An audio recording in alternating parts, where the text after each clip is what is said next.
வயநாட்டில் வசித்து வந்த சேலத்தை சேர்ந்த குடும்பத்தினர் உயிர் தப்பியது குறித்து கண்ணீர் மல்க பேட்டியளித்துள்ளனர். அந்த காட்சியை காணலாம். சார், எங்க சித்தப்பாவையும் தம்பியவும் காணோம். இன்னும் பாடியே கிடைக்கல.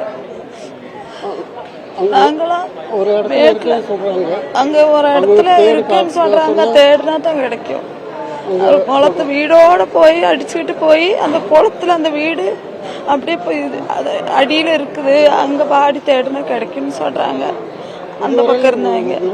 என் தம்பி ராமசாமி பேரு, விஜயபாலன். அவங்க 2 பேரும் அட்ரஸ் இல்லை. அது இதுவரையிலும் அவங்களுக்கு கிடைக்கல. அப்போ வீடு அடிச்சுட்டு வந்து ஒரு குளத்துல விழுந்திருக்கோம். அந்த இடத்துல இருக்குன்னு ஒரு பொம்பளை சொன்னது. அங்கே தான் இருக்கணும். அவங்க கூட உள்ளவங்கள போயிட்டாங்களாம்.